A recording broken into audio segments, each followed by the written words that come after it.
Hello, folks. This is Andy at the True Conservative channel in North Carolina. Today we're going to talk about privatization. Republicans, independents, and some Democrats are a big fan of this philosophy, the privatization of government services. There is already talk about it this early in the Trump presidency, 2.0, and two of the main things that are already in the sights of the people that want to do this are the Postal Service and Social Security. There is always a lot of talk about efficiency when it comes to this subject. Private companies could run the post office or fill in the blank so much more efficiently than the government can. That is the main buzzword of privatization, efficiency. The idea, the people who propose these ideas say, is that services will improve and become less expensive because of the increases in efficiency. It will cost less, and the services will be better when it's run by a private company. But today I want to look at the actual practice of the privatization of government services, and the same thing happens no matter what service is being privatized. It doesn't matter what that service is. The exact same thing always happens.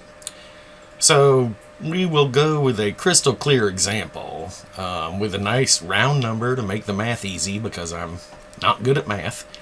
And the reason why rich people want to privatize government services in the first place. That reason will become super apparent.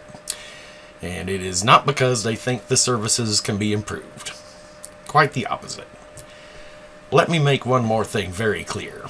I am all for looking at what our governments do at the federal, state, and local level, and making the function and effectiveness of government to be as efficient and cost-effective as possible. That is not what privatization does. You often hear the phrase, they should run the government like a business. If you understand how government actually operates, this is one of the least intelligent things that you can say. Many people don't think about it that much because, life, 40 plus hours a week, kids, a second job, etc.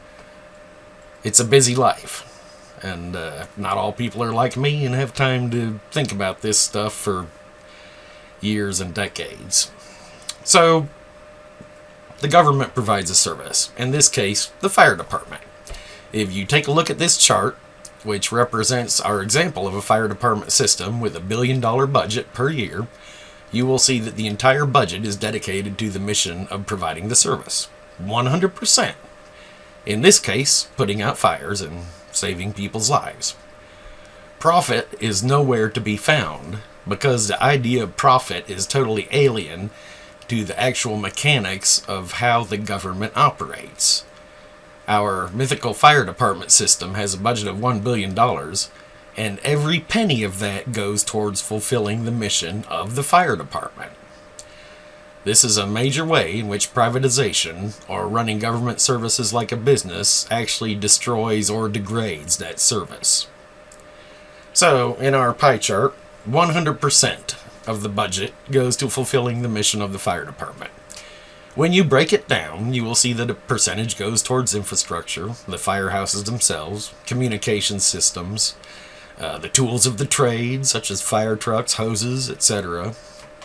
A percentage goes towards salary and training costs, for insurance and advertising, to let people know, for instance, that you can't use your gas grill as a heater when the power goes out, or how to prevent fires before they start, for instance. Now, this pie chart represents what happens once the fire department is privatized. You can see here that the company running the fire department expects to make a 15% profit on the operation of the new business. The budget stays the same, though. So the company taking over the operation of the fire department will make around $150 million a year in profit. So immediately the problem becomes, can the company find that much money in waste and inefficiencies to make it worthwhile for a for-profit business to take over the fire department? And the answer to that question is always nope. It will not be able to. So the budget stays the same, $1 billion a year. Now, Any organization can be made more efficient without sacrificing services. So let's say there's a 3% cost savings available within the fire department's budget without sacrificing services. Now, that's not chump change. That's $30 million. But if your for-profit company is going to be making $150 million in profit per year, that $30 million a year is only going to absorb a fraction of the cost of getting the for-profit company to do what had been the government's business before. So to get that $120 million in profit, other areas will have to be cut back. Equipment, maintenance, infrastructure, and training and manpower. Let's take a look at the updated pie chart. Keep in mind, we are using a fire department in round numbers to make it easy to understand. But this is what happens when any government service is privatized. Services will decrease, and larger shares of the budget will be directed towards the for-profit end of the new operation. The post office, Social Security, the fire department, or any other government service you can think of all go through the exact same process if they are privatized. It is simply a way for rich people and corporations to get even more of our money. And if you look at what Elon and Trump have said since Trump took office, you will see that these two things are definitely in the sights of the pair of them. No matter what your politics are, this should have you concerned. But Trump and his allies are intent upon privatizing as many government services as possible, and this term he may get away with it. I am all for increasing efficiency and decreasing waste, and with any system you will find some of that. But there is not that much there. Privatization of government functions means less resources for the actual function, and that means a gradual decline in services, which is when the system will truly become inefficient at the cost of people's lives and livelihoods. But by then it will be too late. And the more essential the system is, the worse that realization will be if we let them push forward with the plan to privatize our government's responsibilities. Keep in mind that 3%, if the fire department is being run by the government for the people, that $30 million would be put back into the fire department to increase its services. In a for-profit plan, they will constantly be looking for ways to shave off cost, because that's what for-profit corporations do.